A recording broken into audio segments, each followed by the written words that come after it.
Bom, então, encerrada a votação de urgência do PL 2630, PL da censura, 238 votos a favor, 192 contra. Quero ouvir o Fernão Lara Mesquita. Fernão, você comentou muito aí ao longo dessa sessão que a gente acompanhou. O que está em jogo, né? Qual é o risco para os brasileiros da votação dessa urgência desse PL que no ano passado não foi aprovada? Gente, isso é uma coisa conhecida desde o século XVII, tá certo? A censura instala as ditaduras, que só acabam quando você consegue romper a censura. Isso foi verdade para a ditadura do papado, que durou 1.500 anos, foi verdade para a ditadura soviética, que durou 72, é verdade para a ditadura chinesa, que por enquanto está durando 74, a qual nós acabamos de nos aliar, né? É por isso que, desde o século XVII, existe esse corte, né? Pensamentos e palavras são livres. Por quê? Porque não dá para definir objetivamente que pensamentos e que palavras são ou não são verdadeiros ou falsos, e isso abre a porta para a tortura, para o arbítrio, né? É essa conquista que plantou a democracia no mundo, né? Você só pode ser julgado pelos seus atos, não pelas suas palavras e pelos seus pensamentos. O Brasil do lulismo é o contrário, né?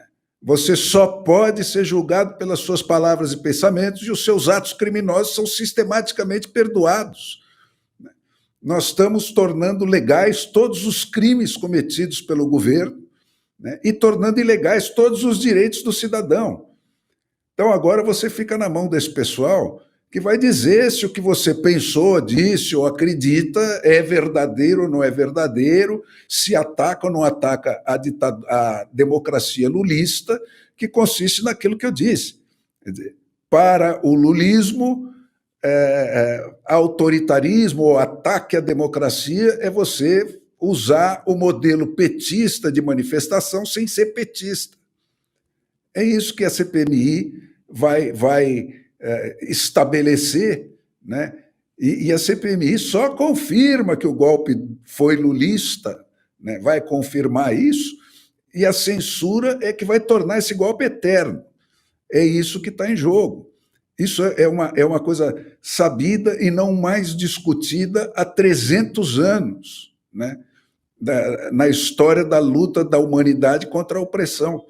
E nós estamos estabelecendo que nós voltamos, além de ter derrubado todas as defesas contra a corrupção, nomeado todos os ladrões para a Petrobras, que hoje mais um, né, saiu da cadeia para pôr lá numa conta da Petrobras que lida com bilhões, né? Tudo nós estamos revertendo. O imposto sindical vai voltar, esse que fabricou o Lula, né? Falsos representantes de ninguém, né? Sindicatos sem sócios, partidos sem adeptos, tudo financiado pelo Estado, né? É isso que cria o Lula. E o Lula é que cria os Alexandres de Moraes, né? E aí a cobra morde o próprio rabo, né? E começamos tudo de novo. Estamos fechados nesse círculo de ferro aí.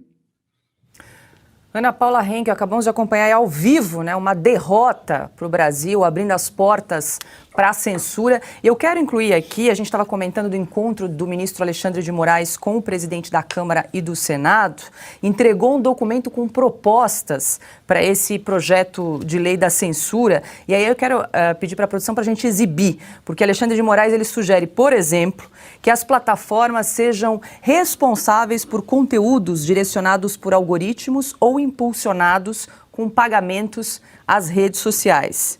Ele também pretende que as Big Techs, né, as empresas de tecnologia, sejam responsáveis por contas e redes sem autenticidade.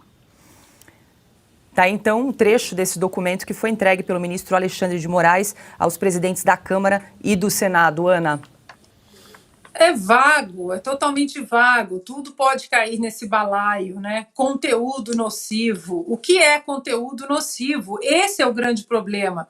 Quem vai decidir são os 21 aqui conselheiros do Conselho de Transparência e Responsabilidade, nós sabemos muito bem que isso funciona de maneira invertida. O Alexandre de Moraes vai dizer ao Conselho de Transparência e Responsabilidade na internet o que tem que ser derrubado. Ditaduras, como o Fernando está dizendo, elas não acontecem da noite para o dia.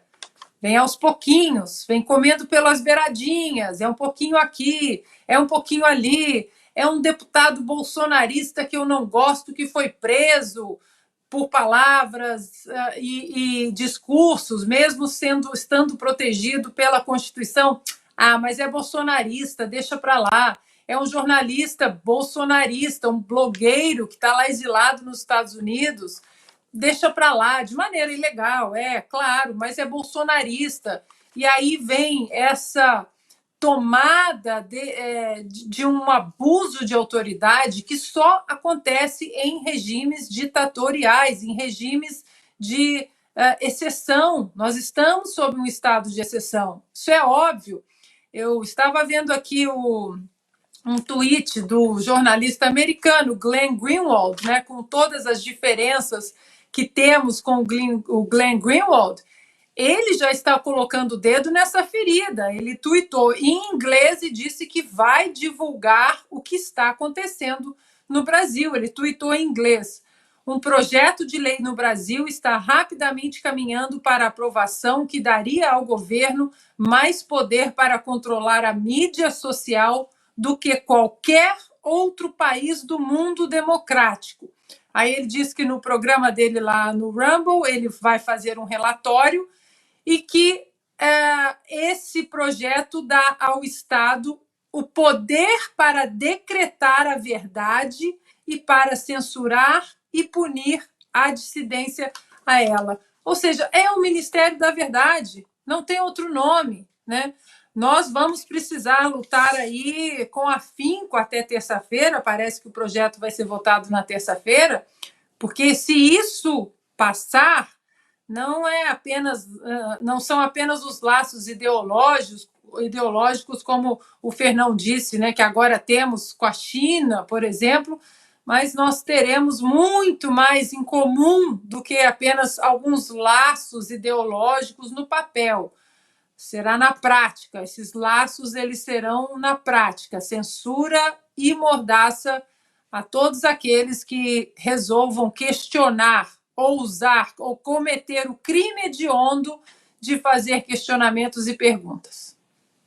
Nunes, a gente acompanhou aí ao vivo a votação do projeto de lei 2630, o projeto de lei da censura. Então foram 238 votos a favor, 192 contra. Como bem lembrou o deputado Nicolas Ferreira, né, Augusto, 40% da Câmara dos Deputados não estava na última legislatura, não tem conhecimento desse projeto. Então agora foi aprovada a urgência, em tese vai ser votada aí na próxima terça-feira, uma corrida contra o tempo. Eu quero colocar aqui, a Ana citou um artigo, eu quero trazer um outro artigo desse PL 2630, que é o artigo 11, que diz o seguinte: os provedores devem atuar preventivamente em face de conteúdos potencialmente ilegais gerados por terceiros no âmbito de seus serviços. E aí fica a pergunta, quem vai dizer o que são conteúdos potencialmente ilegais? Fica aí uma grande interrogação, isso é altamente subjetivo, ficaremos reféns aí das redes sociais, das empresas de tecnologia e, pior, do governo.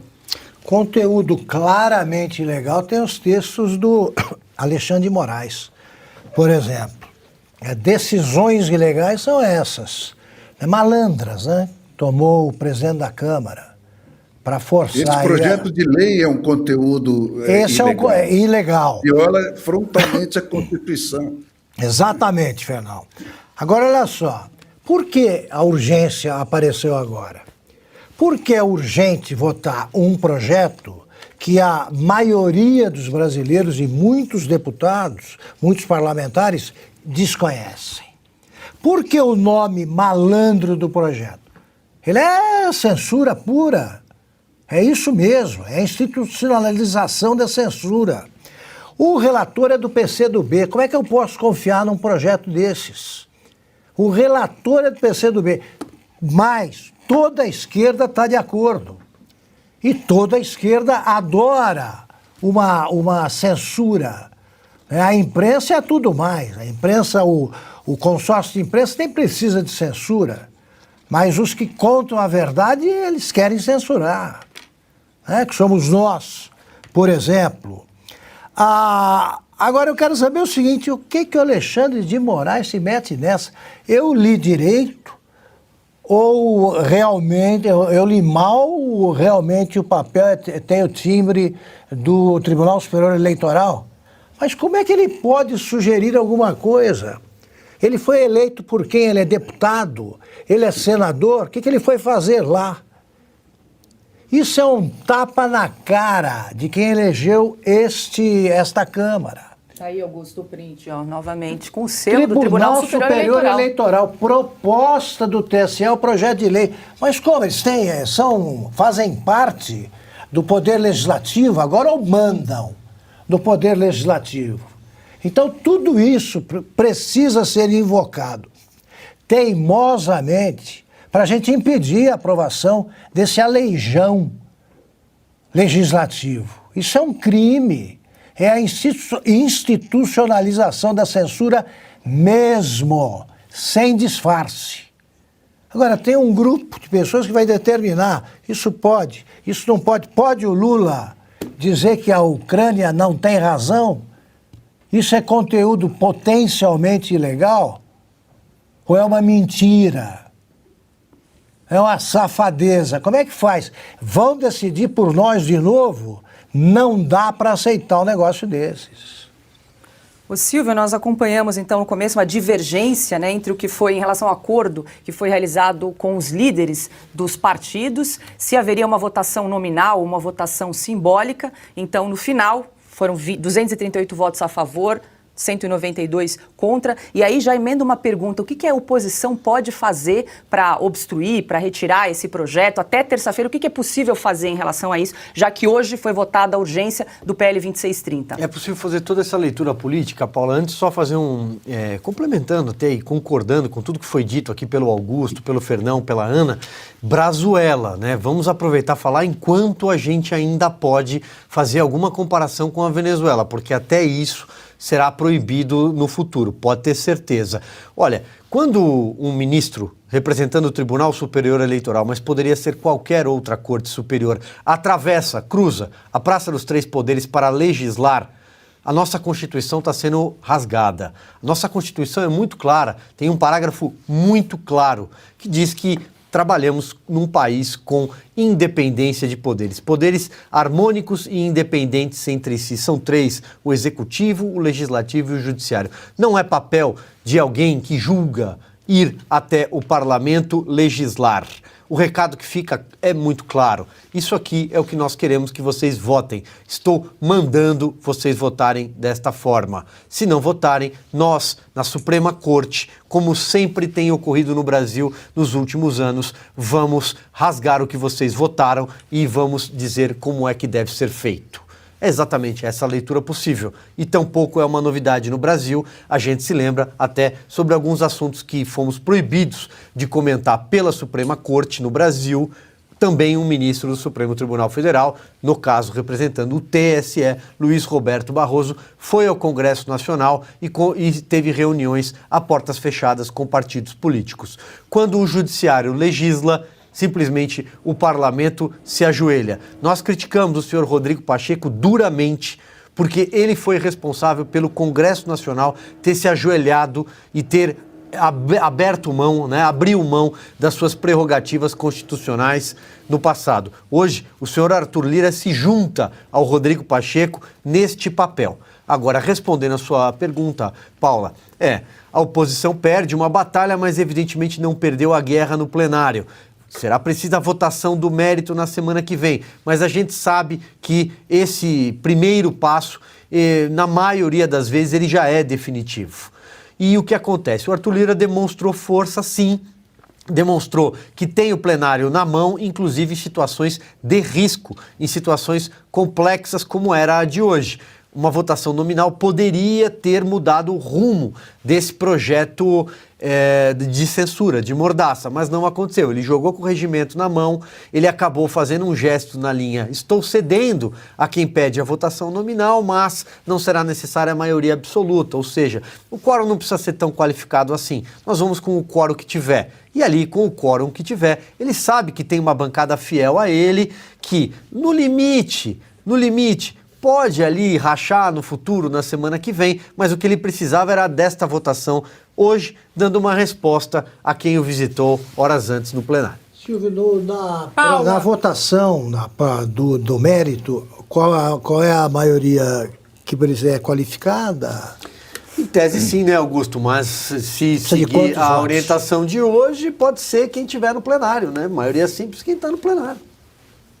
Eu tenho uma pergunta para o Silvio. Silvio, o Silvio que conhece esses trâmites todos aí da Câmara, do Senado, quando uma lei é aprovada, qual é o trâmite, o tempo até a publicação dessa lei para que ela comece a valer, digamos assim, você sabe?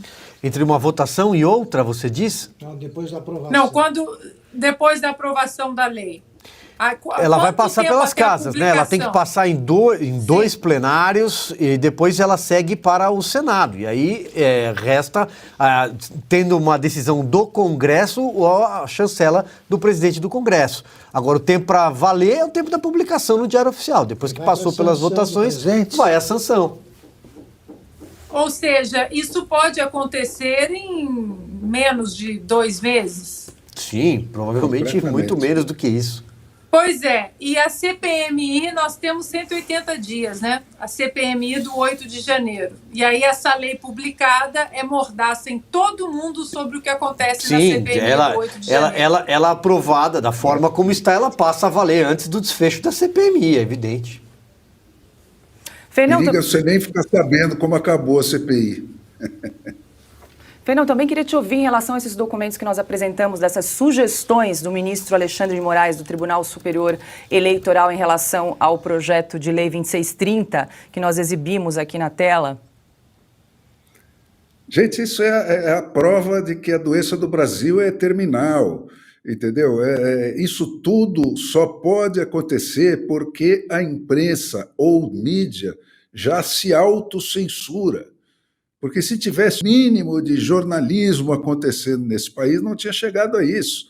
Não é possível chegar a isso com o senso crítico estando acordado, não estando sob anestesia, né? Sob um Boa Noite Cinderela total, que é o que o PT está fazendo aqui. Está anestesiando a cabeça do país e passa coisas desse grau de gravidade no tranco, no tapa, com essa coisa que nós acabamos de assistir aí, né? Um ministro do tribunal que interferiu de cabo a rabo numa eleição, né? Um ministro de um tribunal eleitoral que tomou partido, e não só tomou partido, né? Proibiu um dos candidatos de fazer publicidade com a sua própria cara, né? E este cara invade o Congresso a cada votação decisiva como é essa, né, para fazer chantagem, para usar todo o vaza-jato que ele tem lá arquivado e mais alguma coisa para passar o que lhe interessa, que é isso aí, né? O projeto que estabelece e institucionaliza a censura no Brasil é o projeto que torna a ditadura eterna até que se consiga furar a censura. Isso é uma lei da história. Nunca houve uma exceção, né? Quando a censura se estabelece, a ditadura está plantada, né? E a ditadura permanece ditadura até que se consiga furar a censura, né? A ditadura é a censura, não é outra coisa, né?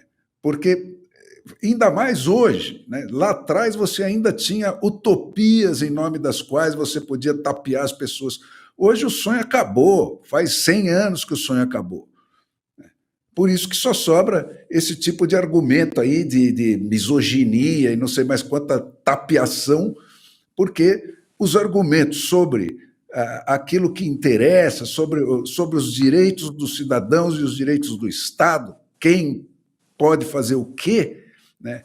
Isso não pode ser discutido pelo lado de lá, porque a história deles é mortal quanto a isso, né? É mortal.